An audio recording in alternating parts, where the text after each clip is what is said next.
Hoje nós vamos falar sobre miscigenação. E nada melhor do que um miscigenado para falar sobre miscigenação.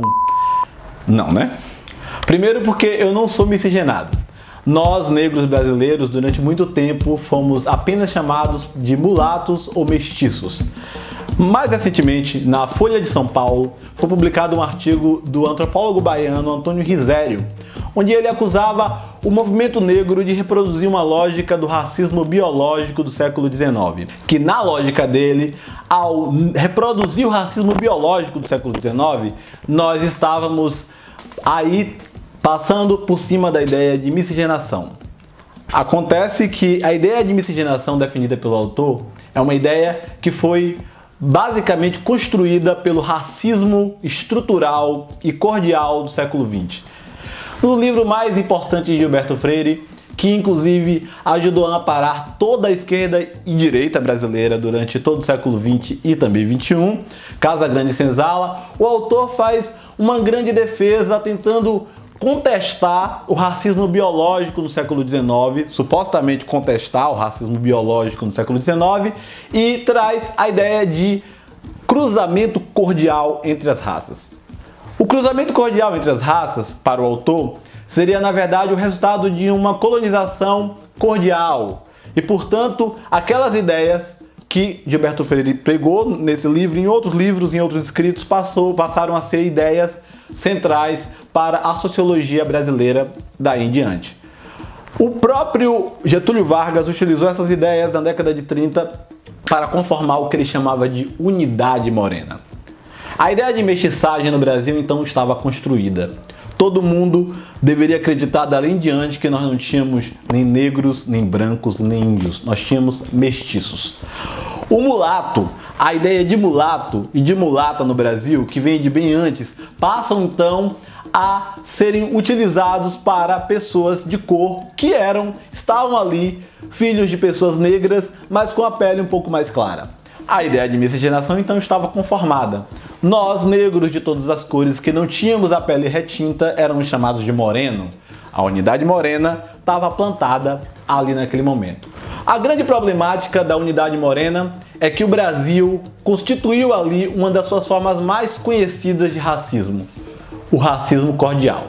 E é dele que vamos falar hoje. O racismo cordial é um problema porque nós passamos a determinar cada vez mais o uso da palavra democracia e cada vez mais tornando ela intrínseca a uma outra palavra muito conhecida que é racial.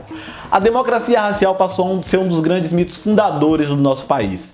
Por isso, a ideia de mestiçagem se encontra aí com a ideia de democracia racial. O maior problema de mestiçagem é que, em geral, as pessoas que querem falar de mestiçagem não são negras, não são sequer mestiças.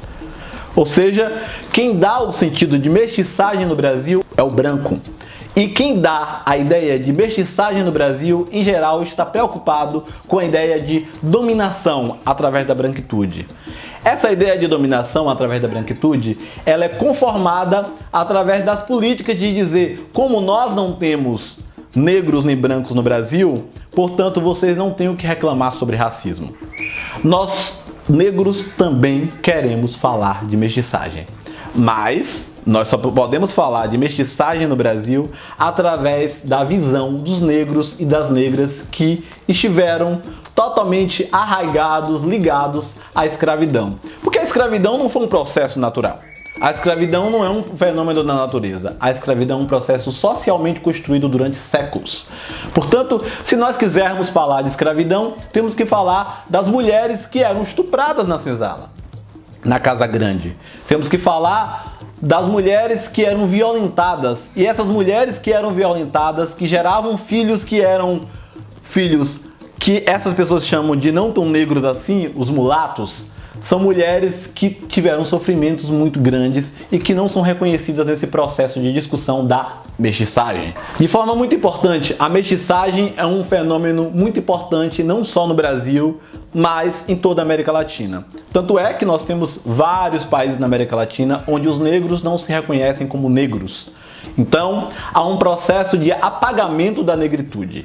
Esse processo de apagamento da negritude leva a outros multiprocessos. E são esses processos que o racismo faz com que a gente não enxergue. Eu, um sujeito de cor, portanto, um sujeito que sofre racismos que são os mais diversos e que acometem pessoas de cor das formas mais diversas, sendo que cada vez mais escura que for a cor da pele, a pessoa sofre mais racismo em alguns espaços e racismos os mais distintos.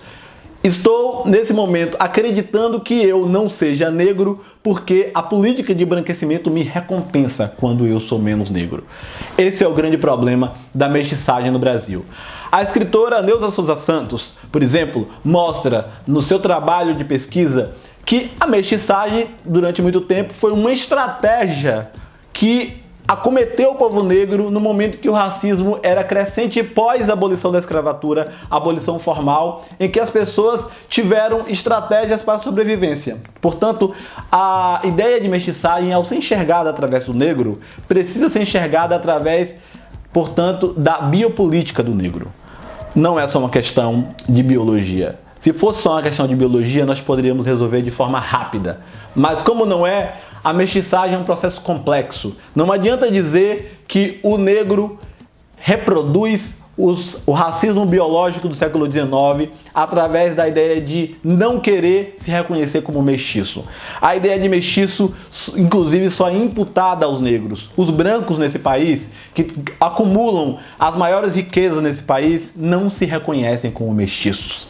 Os brancos se reconhecem como brancos, casam com pessoas brancas, têm filhos brancos, andam em lugares com mais de 90% de pessoas brancas. Portanto, a ideia de mestiçagem é uma ideia de dominação do povo negro.